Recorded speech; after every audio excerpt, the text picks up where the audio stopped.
Hello, I'm Ed Rabyd, otherwise known as the Rabyd Atheist, a former pastor turned atheist, now a compassionate anti-theist. Welcome to my channel. You're free to like or dislike the video, so please feel free to hit those buttons.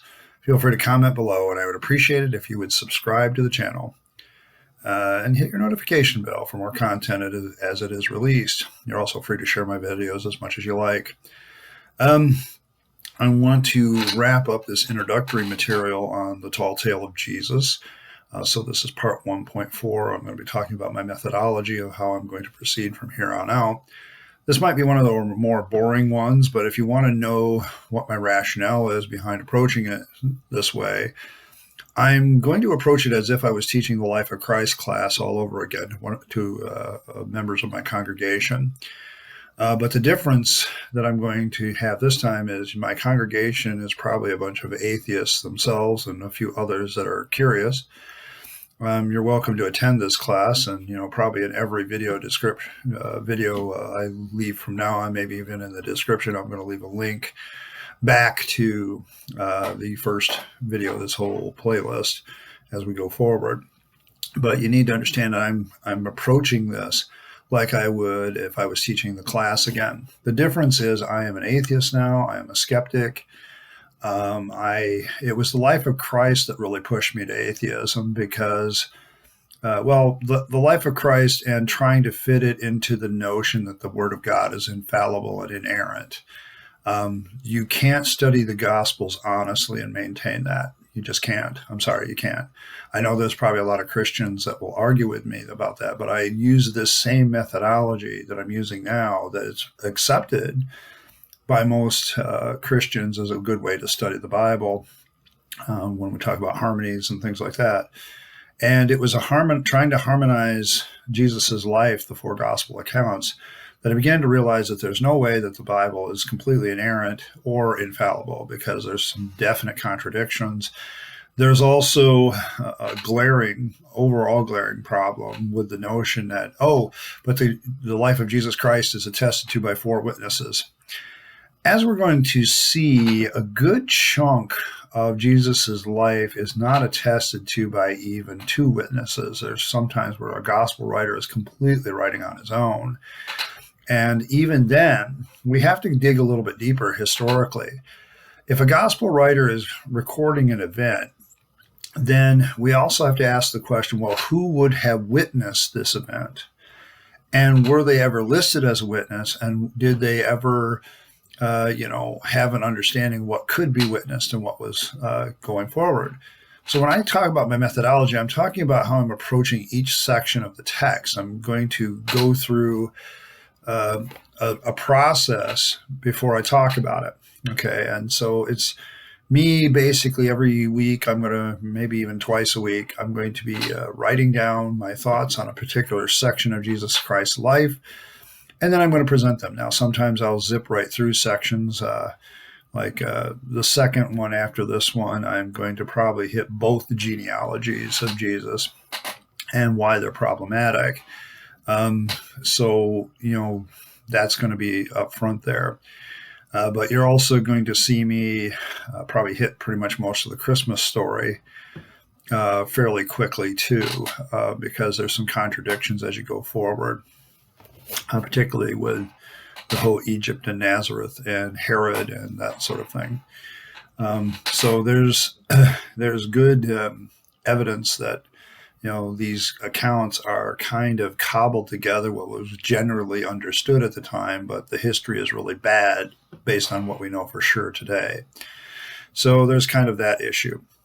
Now, the first thing I want to do with this methodology is I'm going to make some concessions to conservative scholarship because I don't really want to deal with those issues at that time. There's other people that deal with author questions and date questions and the time frame questions.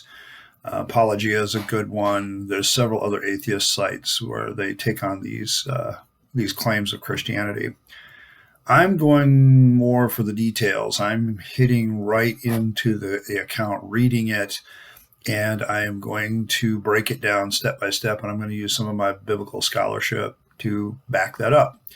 I do have degrees in this stuff, so it's not like I'm approaching this as a layman or somebody who hasn't studied the text. As a professional, I have. I was a professional theologian for years.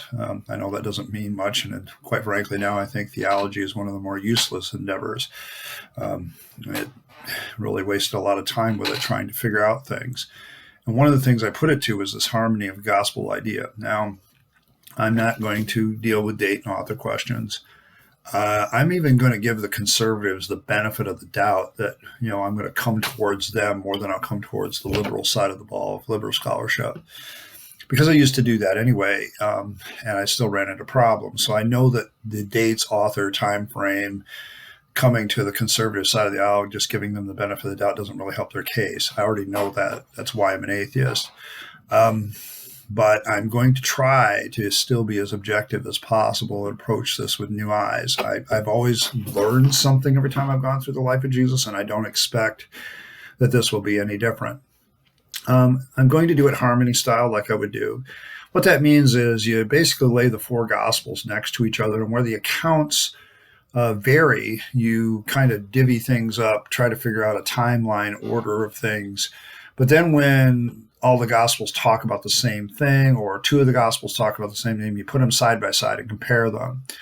And you try to find ways to make them harmonize. Now, I have subtitled this entire series as a Skeptics Disharmony of the life of Jesus Christ. And I want to tell you something. That's kind of what became a problem for me, because the more I tried to harmonize the life of Jesus Christ, the more it became difficult.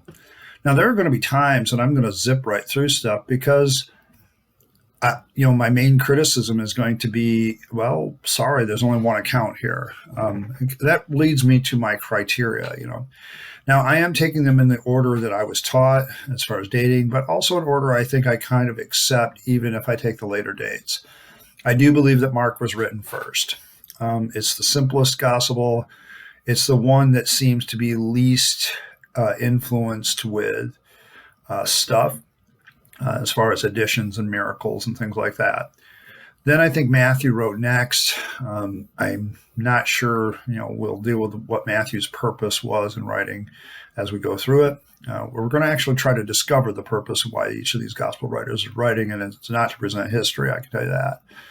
Then I'm going to deal with Luke. I'm also going to understand that Luke and Acts are volume 1 and volume 2 of the same author, because I have to jump at the end of this life of Christ to the book of Acts to get some of the final events of Jesus' life as he gets ready to, quote unquote, ascend into heaven. And then I'm going to deal with John. Almost every scholar agrees that John wrote last because of the content of the book, how late it is, and how deep the theological development of Christology is by that time. It's very deep and very profound. There's definitely a very complicated view of the theology of Jesus by the time John writes. Didn't exist. I think all of us, regardless of scholarship, believe that Jesus' life started as a bunch of oral traditions, and that those oral traditions were coming along for quite some time. So the one thing I'm going to maintain throughout this is that the authors of the Gospels were constrained by one thing. There was a whole bunch of stories about Jesus going around, and they were not going to deviate from those stories too much. They were going to stay within the confines of what people expected the Gospels of Jesus Christ to be. And there are a lot, so as I pointed out in the previous two videos, there's a lot of different Gospels. And so you just need to remember that there's other ones besides these four. My criteria in judging every passage will be 2 or 3 witnesses. That's a biblical criteria. I'm going to ask the simple question of whether or not an event or something that was said was, how many people was it actually witnessed by, and what is the credibility of those witnesses? I'm going to be blunt here. A lot of the passages that I'm going to deal with in the life of Christ are going to fail because there's only one gospel witness. And this goes a little bit deeper. You have to go deeper into the history of it. As I said before, you have to understand that 2 or 3 witnesses doesn't just mean this idea of you're having, okay, Mark writes about it and Matthew writes about it, so therefore there's 2 witnesses. No, Mark and Matthew, all the gospel writers are recording oral tradition that other people witnessed. So the real question is, who witnessed that actual event, and could they have been contacted in terms of for verification? The answer to that second question is almost always no. There is really no other verification for the life of Jesus. So I'm looking for who would have witnessed the event and would have been credible under the 2 or 3 witness rule to take it into a Jewish court. Most of it, no. No. I mean, even when you have all 3 synoptic gospels talking about it, you start to look at who actually witnessed the event, and it becomes problematic. Some of them are okay, but you still don't know who many of these witnesses are, so that becomes a problem. I'm also going to be looking at the consistency of the accounts. If there's discrepancies or contradictions, I'm going to point them out. As a former theologian, I'm going to point out that there are theological contradictions in the lives of Jesus, mostly because of the purposes of each of the gospel writers seems to be very different. I was taught, for instance, that Mark was writing to the Gentiles, to the Romans, because that's where the early church really started to get it going, was the early Gentile movement inside the Roman Empire. And then Matthew writes a little bit later, and his purpose seems to be to prove to the Jewish various synagogues that are scattered across the empire that Jesus Christ is the Messiah that they were looking for.